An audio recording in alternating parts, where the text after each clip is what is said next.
Hello, my name is Spello, and today we're going to be doing our 5th scouting report, specifically on the Washington Justice. Now, today will be my first scouting report off of the hero band meta off the month of May. So keep in mind that with this scouting report, this is specifically focused on the week of the 20th, specifically going over their performance under the hero bands. Now, this is going to be going over only the 2 games under the hero band meta. So this is far from comprehensive.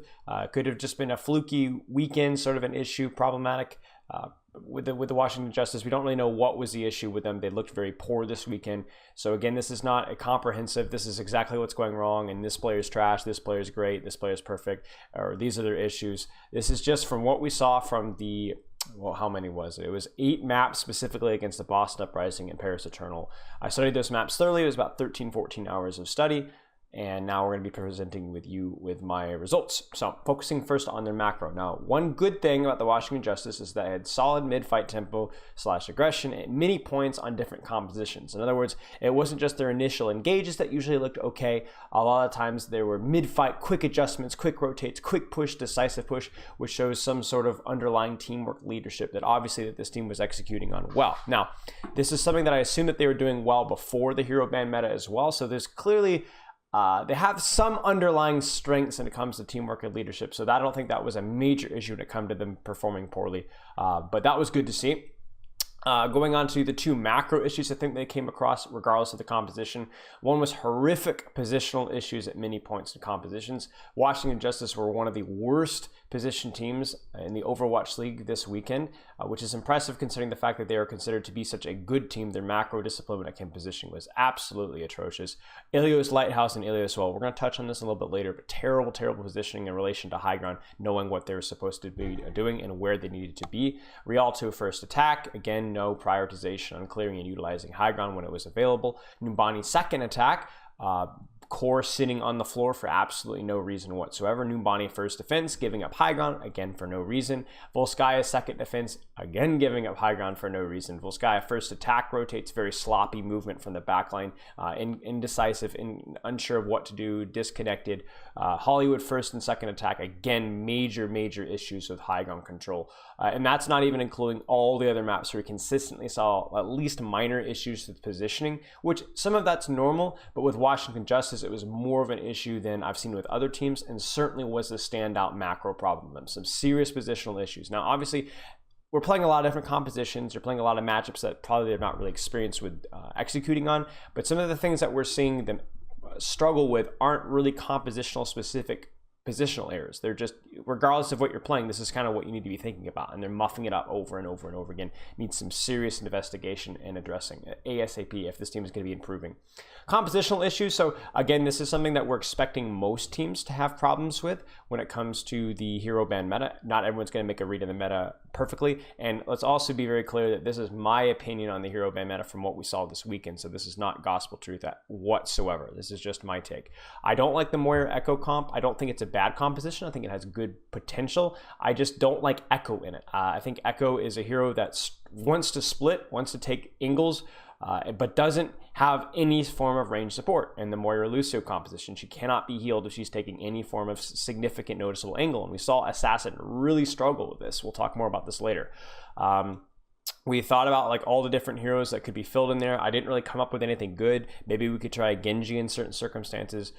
Maybe if it's more of a brawl kind of a map, you could maybe get away with a Mei. But the big issue with Echo is that she wants to split. She can't get split because she's not going to get supported very well. I mean, she can, but she can't stay split for long.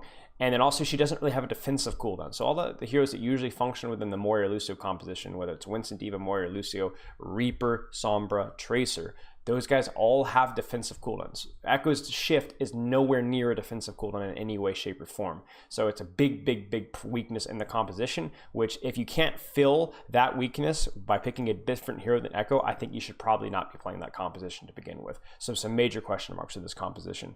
Widow and Numbani first defense. Again, why are we running Widow and Numbani first defense? The sightlines aren't near long enough, but then not running Widow on Volskaya first defense, where the sightlines are significantly longer. There's a serious disconnect about like, why are we playing Widow? We should be on Ashe, and wait, why are we in Ashe? We should be playing Widow. Staying on ball into double CC, we did this on Rialto and Junkertown, either staying on ball when we shouldn't have even been on ball in the first place, or staying on ball too long. Should be on Orisa. They showed an okay Orisa diva, and it looked a lot less of a feed than their ball diva, consistently forced into McCree Brig. Not a good plan. Staying on Ana with Orisa, in other words, you're running an Orisa, you should be on Batiste ASAP. Even if you have a good nano target with the Echo, it's very difficult to find value out of the nano Echo because you don't have a target to dive with you. So if we're going to be making the swap to Orisa, we should be swapping to Batiste, and that happened on Rialto and Numbani. Staying on Ana way too long, especially when Bebe's Ana was extremely poor this weekend. More on that later. It was a big liability. Brig, Opener, and Volskaya first defense, same issues. I don't think we really need Brig. Sombra and Tracer are banned. The only real threat you have is Ball. And at that point in time, we'd consistently seen Paris Eternal open up on Orisa compositions. They're very comfortable with Orisa compositions. So even if they had gone Ball, probably not going to really struggle with it too much.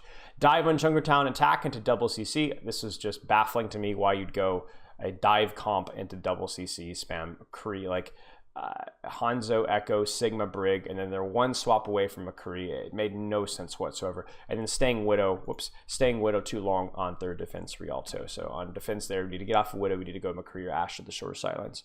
Okay, poke dive. So this is going to be their Echo, Widow, Ashe, Monkey, Diva stuff, usually with the Ana Mercy. Big thing is they looked really uncomfortable into counter dive spam. So in Ilios against the Paris Eternal, not playing around the map high ground compositional advantage as well. In other words, in Ilios Lighthouse, you want to be trying to leveraging the point in space around point itself, because that's high ground is extremely strong against things like Hog and Diva. Now you had to respect the Widow flank that Onigod had in them at the time, but you really don't want to be forcing dives all far away back in the little chokes into the Hog, Diva, on a Brig. That's going to be very brutal, especially without a dive DPS to follow up off of it. You don't have a Sombra, you don't have a Tracer. So you need to be playing more around your wide open angles and wide open space where you can lay anti-nades, or where you have a pocketed Ashe and pocketed Echo theoretically, and you can play around the high grounds better. So just in general, the high ground control from the Washington Justice was very poor. A lot of forced dives, and they did this on Ilios as well. They looked very uncomfortable with or without the enemy Widow, with or without the enemy McCree. They didn't know what they were doing, and they're forcing dives, struggling to take space, and it showed. It's not a complicated thing that they need to adjust, but they didn't know what they were doing. Failure to control high ground in general with the poke dive. So we saw this on Ilios we saw this on Ilios Lighthouse, but we also saw it in Hollywood Attack first and second. Again, a circumstance where we're playing dive into some form of counter dive spam. This time it was double shield. Just didn't know what they were doing. You need to control high ground. That allows you to stage dives significantly easier and even out poke the double shield composition if you play it properly. But they just were not doing it. We'd take high ground and then just jump off of the high ground. So had absolutely no idea how to play the compositional matchup at all, which is concerning. Moira dive. So I brought up my concerns about this composition. Again, I don't think it's a bad comp. I just don't think it's necessarily the best comp, especially considering that we have double shield with Brig available, and without a flanker, it's really difficult to dive consistently that composition. This all along with the Echo problems that we brought up. Tempo setup usually was good, so they were able to split their Echo usually on their engages, able to get a pincer from a side angle, at least initially. We did see Jerry usually, sometimes would TP in, and then they'd close the distance without taking a lot of damage. So overall, I thought their tempo and setup was usually good with the composition, sometimes forced a little bit too far with their dives. In other words, they'd overextend instead of letting the enemy team come a little closer or forcing point, avoiding it, and then going in. Issues with Echo and strength of composition, again, we went over this. I feel like the fact that Echo is so bad in this comp is a red flag that maybe this composition really isn't best with this set of bans. DPS setups were usually very inconsistent. Assassin was good usually with setups, but Jerry needed to TP or pincer more often. Lurk, hide behind a corner where you expect the enemy team to rotate into, and then pincer. Even into a McCree, you really want to be able to find some sort of pressure so the enemy team doesn't just kite you out. Early target focus with us. So this was actually kind of funny. So it was actually surprising to me. Sometimes it felt like in these dives where I see them initiating and then we're not instantly focusing Batiste, and we're not instantly focusing Symmetra, or we're not instantly focusing McCree. It was often very split in focus. I even see a lot of times us shooting at Orisas or shooting at Divas are like very much split and messy on these initial dives, which I think need to be cleaned up. And then Closer was very ineffective. So we'll talk more about this, but I think Closer wasn't providing a lot of value in the Lucio in this composition, which I feel like is a pretty big deal. Okay, spam comp, so double shield usually. Giving up high ground frequently, again, a consistent theme for this team. Volskaya second defense, giving up high ground way too early before point pressure was significant. Numbani first defense, also a very winnable fight, was actually lost because we gave up high ground unnecessarily. And as individuals, again, without knowing these guys very in depth, just from what we saw this weekend, Bebe, Mag, Closer, and to an extent, Fury actually did not look particularly strong in heroes that they played. So maybe I'm wrong. Maybe these guys are actually pretty good at their heroes, but if so, there's a little rust that needs to be knocked off. Okay. Individually, Mag, Monkey. Forced engages versus spam, controlling high ground, forcing dives instead, got baited. So we talked about this on Ilios, Lighthouse, Ilios, well, forcing hard dives over and over again. He particularly didn't look like he knew what he was doing. In Moira dive, okay, dive target focus is strangely poor. Zapping fortified Orisas a lot of the time when there's other targets available. And then forcing the second presser jump sometimes too early, not necessarily needed yet. So you jump in, you bubble, you can back out. They've given up a ton of space. Sometimes you can stabilize and wait a little longer, wait for your Matrix to recharge, wait for your Reaper to get Wraith back, wait for you to build up your HP again before reinitiating. Not consistently doing that. Not a huge deal, but I think a couple times wasn't really necessary. And then also sometimes forcing engages too early with the Moira comp. So let them come in a little bit closer. We talked about this. Mechanics are fine.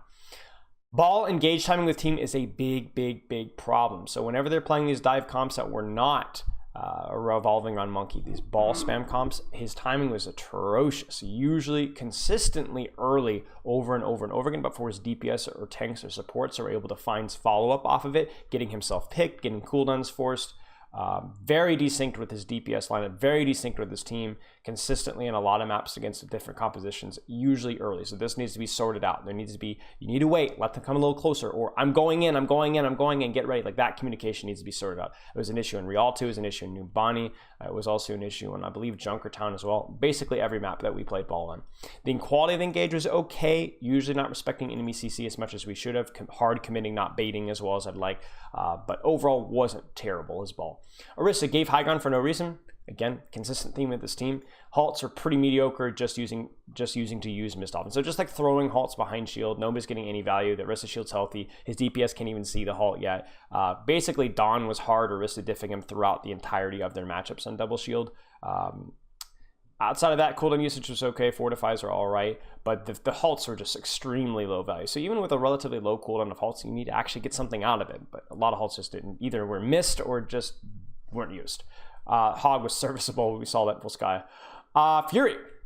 Diva. This is a big issue with Fury. Blows Matrix / HP early in fight too much from peeking for no reason. So peeking down main just to put damage on an Orisa, or peeking down main just to swing wide and shoot a little bit, or peeking the Hog Diva, for example, in Ilios, and getting chunked before the fight starts, just completely unnecessary. So Fury, TLDR is that he's a great Diva, phenomenal Diva, but this is a really rookie mistake that should not be made on any situation. And he's doing it against multiple different compositions and multiple different maps. A lot of unnecessary deaths and a lot of fights that were entering very low in Matrix. By the way, Moira dive, Ball dive, Orisa Diva, like a lot of, well, to a lesser extent Orisa Diva, but a lot of fights where this kind of stuff just was not necessary.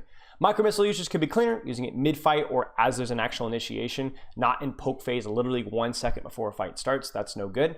Excellent awareness of surroundings, assisting multiple things at once. APM was just all over the place. He was peeling this, then pressuring this, and pressuring this. I go, very good. Focus on enabling hard dive with Monkey at the expense of protecting holding space or backline. More of a team issue though. So kind of the Ilios problem. I'm only matrixing monkeying it, because we're going hard dive while your backline's like losing space and flanks and not getting counter dove by the enemy echo over and over again. So some big issues with that, but I don't think that's necessarily Fury so much as team issues. Matrix mid-fight solid, again, kind of tying in with the excellent aware of surroundings. He's just where he needs to be, doing what he needs to be doing almost all the time. Good at consistent scouting pre-fight. Attention on Moira Ball was not always great. Loses what he needs to Matrix sometimes. In other words, kind of losing attention of where I need to be and what I need to be doing. I don't really think he played very well in the Moira Brawl, to be honest. I think sometimes I don't think he was denying Reaper enough, wasn't denying the enemy Orisa from getting enough spam or enemy Diva from getting enough spam, and then ultimately not putting in enough pressure ourselves. So I think his Moira Brawl play could have been a little cleaner. Mechanics are solid. Overall, very strong Diva outside of the initial, this big issue right here. If we clean that up, then I think Fury is maybe the best Diva that we've seen. Sigma, shield management early problematic. Again, it's like the same psychological problem that we saw with this Diva. He's going to peek early, he's going to burn a lot of shield just to get a little bit of extra spam. That's not even necessary. Like, he could even spam without even peeking his shield, without even burning his HP too much. He's just swinging wide, throwing his shield. He's down 500 shield before the fight starts. Meanwhile, his Orisa's like, we're not fighting there. Like, let them come through. So definitely some shield management issues, similar to his Diva. Wasting rock too early in these trades. micro double shield was shaky. So basically, shift usage was it was okay, but the rock usage not great. Not getting a lot of value out of it. Forcing it way too early when enemy shields are healthy. When it's better to kind of like wait for those to fall fights, cancels enemy sigma shift, wait for the Orisa to not have fortify, things like that. Positioning was also shaky. Stacked when he shouldn't sometimes. Excuse me. Stacked with his friendly Orisa when he could be taking angles. This was kind of an issue on Junkertown. Rotates can be a little awkward. He died once on Volskaya first defense, so I still don't know where he was going. The one where he ended up getting knocked off the map. I'm not sure what the plan was there. And then giving up good position for no reason. So dropping from high ground Volskaya, second defense. A couple different situations where it's like, why are you leaving that position? That position is great. Stay there. Mechanics were excellent. I think his mechanics are quite good. Very good at like landing those close range primary fires, which are very hard to land. And struggled with cooldown usage in Brawl. So we saw his cooldown usage in Brawl. Definitely looked a little shaky. This was on specifically Lijiang Tower Garden into the Boston Uprisings dive, or the Boston Uprisings Brawl, excuse me. And they were running the Moira Lucio Brawl. And some shaky shift in rock usages, and the enemy Reaper was kind of punishing them for it. Okay. Assassin, Echo. All we really saw, we saw some Doomfist, we saw a little Hanzo. There just really wasn't enough for me to comment on it. His Echo really struggled with the Echo and Brawl dive. Didn't know where he was supposed to do or what he's supposed to position. I don't think he was so much feeding. I definitely think his sticky usage could have been a little better, and his target priority could have been better. Positioning maybe could have been a little cleaner as well, but overall, like I said, I think it's more of the hero in the composition and less Assassin playing it. Cover positioning in normal spam was a little sloppy, sometimes swinging a little too wide unnecessarily. Copy usage was also a little shaky, sometimes forcing aggression too early, kind of let them come in a little bit more, select your targets a little more around there, rather than inting in over and over and over again. But mechanically very solid. I think Assassin played very well across the board. Jerry, Ashe doesn't get supported when he should. Okay, this is mind-blowing. On Ilios, also in Hollywood, and I'm trying to think, there's a couple other maps as well. I can't think off the top of my head, but just is not getting pocketed when he should. Just giving up space. Volskaya first defense, I think I mentioned that one. Just not getting pocketed when he should whatsoever. So we're playing wide open space, and his Echo doesn't really have a great angle, and yet I'm seeing Closer blue beaming Assassin. It felt like Closer legitimately only beamed Assassin, even when Assassin wasn't really in a good position to do anything, or it's just not a good map point for it. Like Volskaya first defense, you pocket your hit scan has the entire map to see. Same thing with Ilios as well. This entire big open space, you're trying to bait the hog to come into open space, and Jerry's just getting no healing. I'm healing, and we're still blue beaming the Echo. Major, really issue, major problem. And so I don't know what that, it's not necessarily Jerry's fault, but holy cow, this team needs to sort that out. Timing issues with Ashe, peaking a little too early, peaking a little too late. Either getting himself cleared or following up too late. Angles are solid, mechanics are solid with Ashe. I think his Ashe was good. Widow, Infrasight too early. Please fix your Infrasight. Infrasight is directly as the fight's about to start or as the fight has already started to give you scouting information and to discourage the enemy team from playing as aggressively. You don't use it 5-10 seconds before a fight starts. No, please fix this. This is a major issue. Messed up kite path, rotate under pressure. So his positioning overall was okay, a little aggressive, but I think that's fine. But whenever he was under pressure or he needed to rotate, sometimes he just inted. He would just rotate into the middle of the enemy team, or just scuff up or fall down from high ground. Or kind of hard to describe outside the fact that whenever he was under pressure, he kind of fumbled and just died. Sometimes it was just really silly. Timing issue, same thing as Ashe, just peeking too early, giving away his position, wait for your ball to go in, wait for your wrist to distract to allow you to get more value on those angles. Needs to fix this up. Mechanics are fine. Wasn't a very impressive Widow from what we saw, but his Widow is serviceable. Reaper, often wasted shifts, nothing special engages mechanics. So this Reaper is actually pretty mediocre. A lot of wasted wraiths, either for reloads when it wasn't really necessary, just wraith to wraith, or wraith because I guess I feel a little bit of pressure, but I'm still 240 HP and there's no CC in front of me, so I don't know why we're wraithing. And he would get frequently picked afterwards, frequently picked. You can go through their brawl, and the amount of times Jerry died that was avoidable if he'd had a little more discipline with his wraith is actually remarkable. No pincers sometimes what's needed. Would have liked to see a little bit more pincers, even into the CC. If you can work it out, I think you bait a lot more attention, and lacking the Sombra, lacking the Tracer means you kind of need some form of angle pressure, so you're not just mashing up and running it down mid.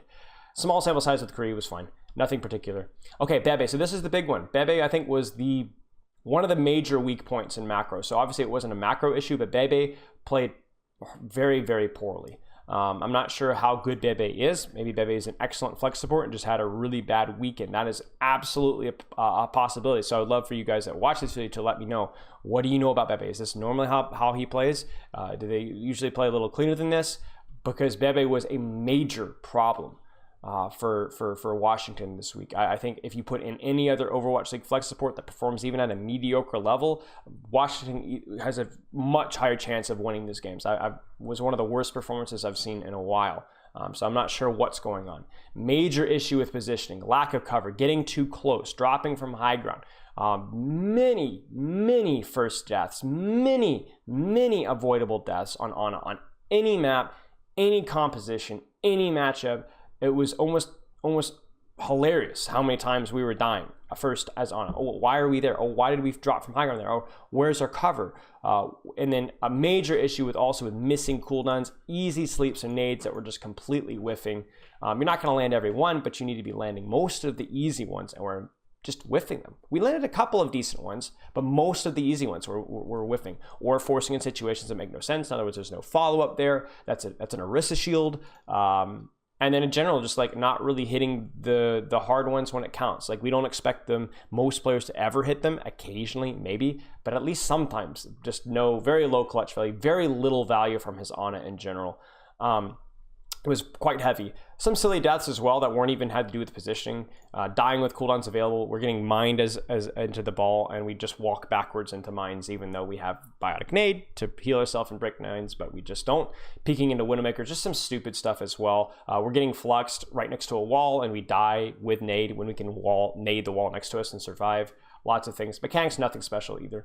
Moira, orb usage inconsistent, not damage orbing between fights. You want to build up your ult charge, especially when you're playing into a BAP comp. Generally, your coalescence is more valuable than the enemy BAP window. So it makes no sense that you're like, well, I'm going to be feeding enemy support ult. Well, yes, but coalescence is more of a valuable ultimate for your composition, and BAP window isn't really strong against your comp. So consistently just not farming coal, even if it does get eaten.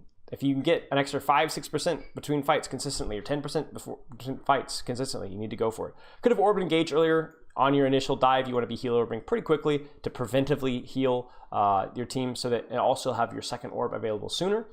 And then using damage orb mid-fight is usually a big no-no. And we saw it a couple times where we're damage orbing and basically get no value out of it, and then immediately afterwards wish that we had heal orb. So especially in these like very, very aggressive style dives, you need to almost consistently spam heal orb off of cooldown. It isn't like ranked. There's not as many circumstances where damage orb is acceptable.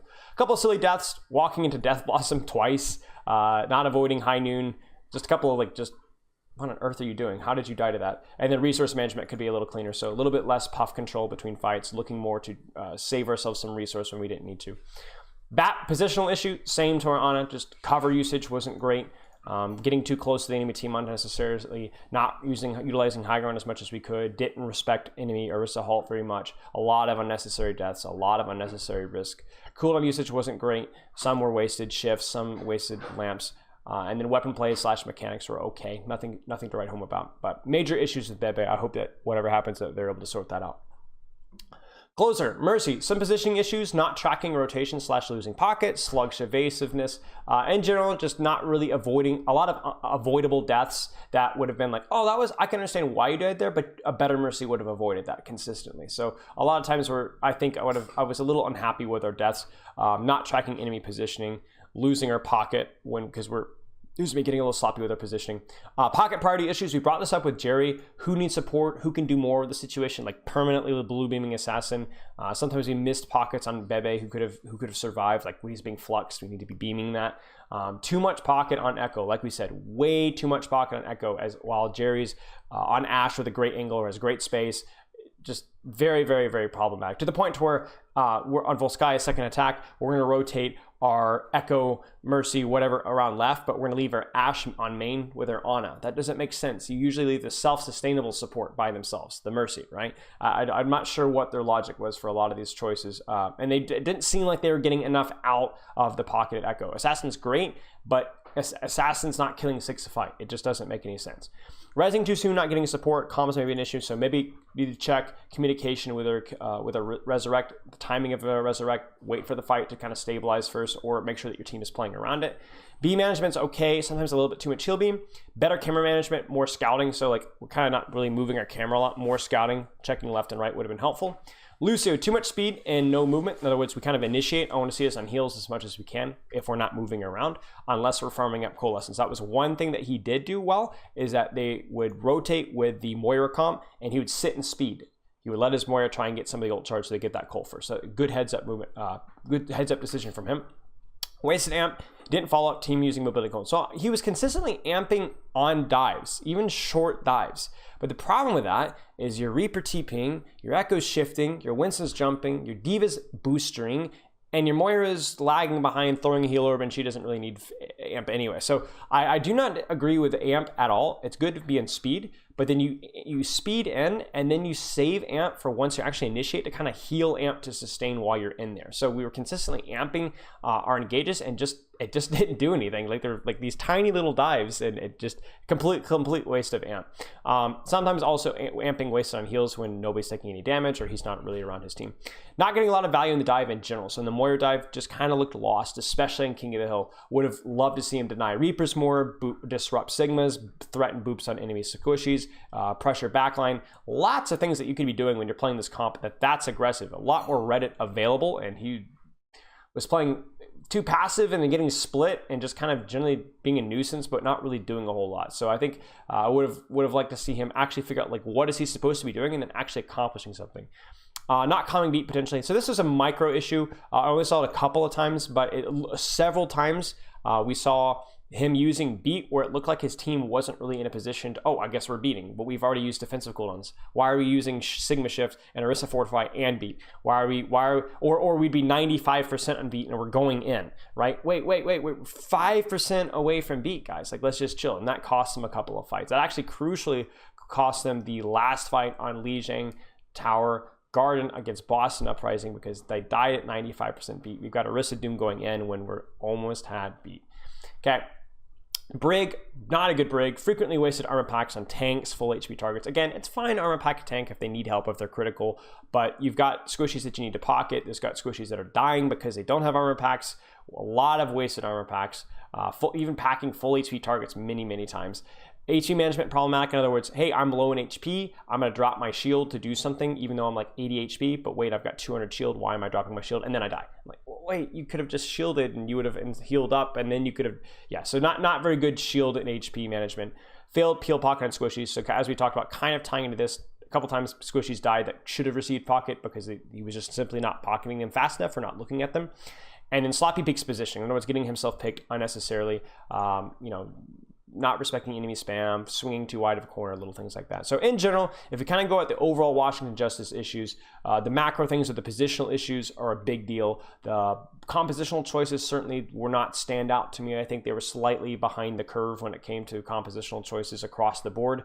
And then besides some individual issues with Mag, some small issues with Fury, some small issues with Assassin and Jerry, I think the tank line and DPS line played relatively well. I think the big thing for me is that the fact that they're consistently losing all the games, yet Mag doesn't really look that bad, which if a main tank on a losing team isn't looking trash, that main tank is probably pretty good. So I don't know a lot about Mag, but he looked okay despite the fact that they're losing. I think Fury looked very good despite some, like I said, the individual thing, his discipline with his peaks.